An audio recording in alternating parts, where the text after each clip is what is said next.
దేశ రాజకీయ ముఖ చిత్రం ఒక్కసారిగా మారిపోయింది. ఈసారి 400 సీట్లతో తిరుగులేదనుకున్న బీజేపీ సింగిల్ గా మెజారిటీ మార్కు దాటలేకపోయింది. అదే సమయంలో దేశ రాజకీయాల్లో సుదీర్ఘ అనుభవం ఉన్న చంద్రబాబు నాయుడు, నితీష్ కుమార్లు కింగ్ మేకర్లుగా మారిపోయారు. ఎన్డీఏలో బీజేపీ తర్వాత ఎక్కువ సీట్లు వచ్చింది టీడీపీ, జేడీయూకే. సో వీరిద్దరూ ప్రస్తుతానికి ఎన్డీఏతోనే తమ ప్రయాణమని చెప్పారు. భవిష్యత్తులో ఏం జరుగుతుందో ఎవరు చెప్పలేరు గాని ఇప్పుడు టీడీపీకి వచ్చిన ఎంపీ సీట్లతో రాష్ట్ర అభివృద్ధికి మరిన్ని మార్గాలు తెరుచుకున్నట్లే. మోడీ 3.0 ప్రభుత్వంలో ఏం జరగబోతోంది? కింగ్ మేకర్ గా మారిన చంద్రబాబు చాణుక్యం పనిచేస్తుందా?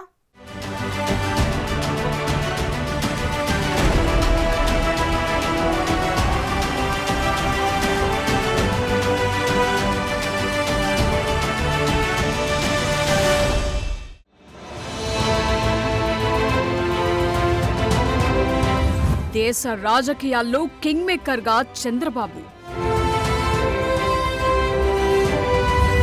ఎన్డీఏ ప్రభుత్వానికి కీలకంగా టీడీపీ సపోర్ట్. కేంద్ర కేబినెట్లో కీలక బెర్తులపైన నజర్. ఏపీ అభివృద్ధికి రూట్ క్లియర్ అయినట్లేనా? ఢిల్లీలో టీడీపీ అధినేత చాణక్యం పనిచేస్తుందా? ఢిల్లీ పొలిటికల్ సీన్ మొత్తం మారిపోయింది. ఇన్నాళ్లు ఏకఛత్రాధిపత్యం వహించిన బీజేపీ సింగిల్ గా మెజార్టీ మార్క్ అయిన 272 సీట్లు అందుకోలేకపోయింది. 240 సీట్ల దగ్గరే ఆగిపోయింది. సో ఎన్డీఏ భాగస్వామ్య పక్షాలైన టీడీపీ, జేడీయూ ఇప్పుడు సీన్లోకొచ్చాయి. వారి సపోర్ట్ లేకుండా మోదీ 3.0 ప్రభుత్వం ఏర్పడటం గగనం. టీడీపీకి 16 సీట్లు రాగా జేడీయూ 12 ఎంపీ సీట్లు సాధించింది. చెప్పాలంటే బీజేపీ తర్వాత ఎన్డీఏలో ఎక్కువ సీట్లున్న పార్టీ టీడీపీనే. దీంతో ఈ రెండు పార్టీలను చాలా జాగ్రత్తగా చూసుకోవాల్సిన పరిస్థితి బీజేపీకి ఏర్పడింది. మునుపటిలా ఢిల్లీలో వన్ మ్యాన్ షో ఉండే అవకాశం ఎట్టి పరిస్థితుల్లోనూ బీజేపీకి లేదు. ఎందుకంటే టీడీపీ అటు జేడీయూ అధినేతలిద్దరూ దేశ రాజకీయాల్లో ఒక దశలో చక్రం తిప్పిన వారే. కేంద్ర ప్రభుత్వాల్లో తమ మాట నెగ్గించుకున్న వారే. ప్రభుత్వాలకు కీలకంగా మద్దతు పలికిన వారే. మరో మాట, ఇప్పుడు ఎన్డీఏతో పాటు ఉన్న టీడీపీ, జేడీయూ ఒక దశలో ఇండియా కూటమి భాగస్వాములుగా కూడా ఉన్నాయి. ఒక దశలో స్వింగ్ పాలిటిక్స్ కూడా నడిచాయి. మోదీ, బీజేపీ విధానాలను విభేదించి బయటకు వచ్చిన పార్టీలే. చెప్పాలంటే కథ ఇప్పుడే మొదలైంది. గత 10 ఏళ్లు మోదీ, బీజేపీ అధినాయకత్వం తీసుకునే నిర్ణయాలను మిగతా భాగస్వామ్య పక్షాలు నచ్చినా నచ్చకపోయినా సమ్మతించాల్సిన పరిస్థితి. కేబినెట్ బెర్త్ ఏదిస్తే అది తీసుకోవాల్సిన పరిస్థితి. కానీ ఇప్పుడు టోటల్ స్టోరీ మారిపోయింది. ఆ పిక్చర్ బాకీ హే అన్నట్లు కింగ్ మేకర్లుగా మారిన చంద్రబాబు, నితీష్ కుమార్లు పొలిటికల్ గేమ్ నడిపించడంలో ముందుంటారన్న విషయంలో డౌట్లు అక్కర్లేదు. ఎందుకంటే దేశ రాజకీయాల్లో ఇద్దరే మరి. సో ఇక్కడ ఇంకో మాట, మొత్తం 543 స్థానాల్లో ఎన్డీఏ కూటమి 294 సీట్లు సాధించింది. ఇండియా కూటమి 232 స్థానాలు గెలిచింది. ఇతరులు 17 చోట్ల విజయం సాధించారు. ఇందులో బీజేపీకి 240 సీట్లొచ్చాయి. మెజార్టీ రావాలంటే 272 అవసరం. అంటే 32 సీట్లు తగ్గాయి. టీడీపీ, జనసేనవి 18 సీట్లు, నితీష్ కుమార్ పార్టీవి 12 సీట్లు. అంటే వీరివి కేంద్ర ప్రభుత్వం ఏర్పడటానికి చాలా చాలా కీలకం. ఎందుకంటే గతంలో వాజ్పేయి ప్రభుత్వం బల నిరూపణ సమయంలో కేవలం ఒక్క ఓటుతో ప్రభుత్వం పడిపోయిన సందర్భాలున్నాయి. అంటే ఏ పార్టీకి కూడా ఫుల్ మెజార్టీ రాకపోతే ఒక్క సీట్ కూడా చాలా ఎఫెక్టివ్ గా పనిచేస్తుంటుంది.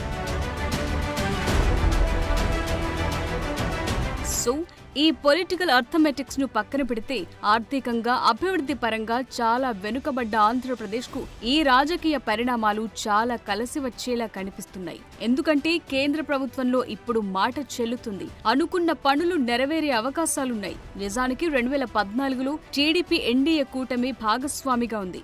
అప్పుడు మంత్రివర్గంలోనూ చేరింది. కానీ అనుకున్నన్ని నిధులు రాలేదు, పనులు కాలేదు. అంతేకాదు విభజన హామీలు కూడా నెరవేరని పరిస్థితి. ప్రత్యేక హోదా ఊసే లేకుండా పోయింది. ఇవన్నీ చూసి విసిగిపోయిన చంద్రబాబు 2018లో ఎన్డీఏ నుంచి బయటకొచ్చేశారు. 2 కేంద్ర మంత్రులు కూడా రాజీనామా చేశారు. ఇదంతా జరిగింది ఏపీకి సరిగా నిధులు రాకపోవటం, ప్రాధాన్యం సరిగా ఇవ్వకపోవటం వల్లే. 2019 సార్వత్రిక ఎన్నికల ముందు యూపీఏ కూటమితో చంద్రబాబు జతకట్టారు. అప్పుడు ఓడిపోవటంతో కొన్నాళ్ల పాటు 2 కూటములకు దూరంగా ఉండిపోయారు. తాజాగా ఈసారి ఎన్నికల్లో మళ్లీ ఎన్డీఏతో ప్రయాణం మొదలుపెట్టి ఇప్పుడు కేంద్రంలో ప్రభుత్వ ఏర్పాటుకు బాబు కీలకంగా మారిపోయారు. అటు బీహార్ సీఎం నితీష్ కుమార్ పరిస్థితి కూడా అంతే. ఎప్పుడు ఏ కూటమిలో ఉంటారో అర్థం కాని పరిస్థితి ఉంది. అప్పుడే ఇండియా కూటమి, అప్పుడే ఎన్డీఏ. ఇటీవలి కాలంలో చాలా మారింది. నిజానికి నితీష్ కుమార్ పార్టీ బీహార్లో ఎన్డీఏకు చాలా సీనియర్ మోస్ట్ ఫ్రెండ్లీ పార్టీగా ఉండేది. 1990ల నుంచే సత్సంబంధాలు నడిచాయి. 1998-2004 మధ్య వాజ్పేయి ప్రభుత్వ హయాంలో నితీష్ కుమార్ వ్యవసాయ శాఖ, రైల్వే శాఖ, ఉపరితల రవాణా శాఖ వంటి కీలక మంత్రి పదవులు చేపట్టారు. అయితే 2022లో ఎన్డీఏకు గుడ్ బై చెప్పి ఆర్జేడీ, కాంగ్రెస్, లెఫ్ట్ పార్టీలతో కలిసి బీహార్లో ప్రభుత్వాన్ని ఏర్పాటు చేశాయి. జేడీయూలో చీలిక తెచ్చే ప్రయత్నాన్ని బీజేపీ చేస్తోందని అప్పట్లో నితీష్ కుమార్ ఆరోపించి బయటకొచ్చారు. అలాగే కేంద్రంలో సరైన ప్రాతినిధ్యం కూడా దక్కటం లేదన్న అసంతృప్తి కనిపించింది. కానీ ఇప్పుడు మాత్రం బీజేపీని శాసించే స్థాయిలో సీట్లు సాధించారు. పైగా నితీష్, తేజస్వి యాదవ్ ఢిల్లీకి ఒకే ఫ్లైట్ లో వెళ్లటం కూడా రాజకీయంగా చర్చనీయాంశమైంది. అందుకే ప్రధాని మోదీ ఈ విషయంలో జాగ్రత్త పడుతున్నారు. స్వయంగా నితీష్ బాబు అని సంబోధించి అభినందనలు తెలియజేశారు. అటు జేడీయూ కూడా బీహార్ స్పెషల్ స్టేటస్ డిమాండ్ను బీజేపీ ముందు పెడుతుందని ఆ పార్టీ నేతలు బహిరంగంగానే కామెంట్స్ చేస్తున్నారు.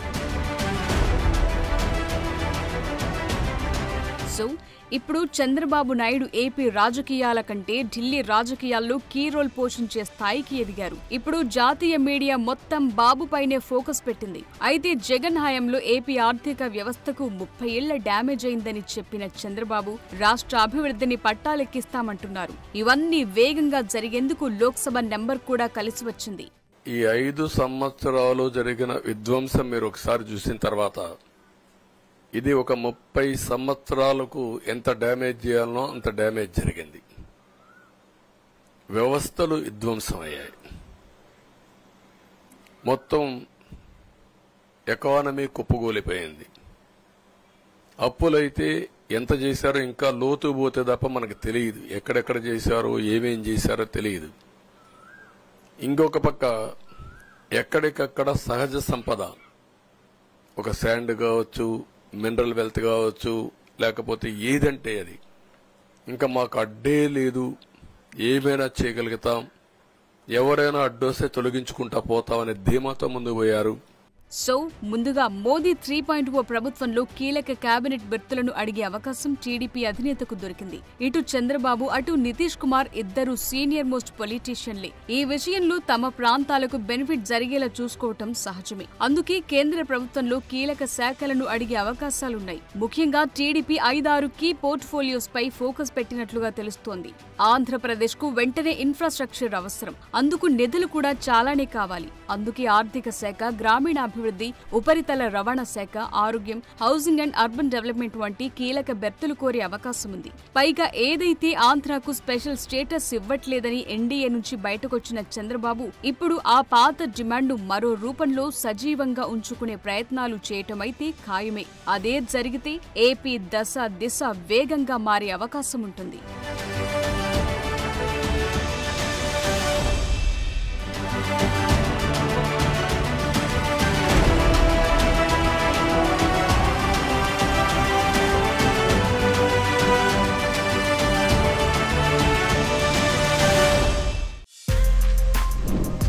For more videos like this, subscribe Big TV channel.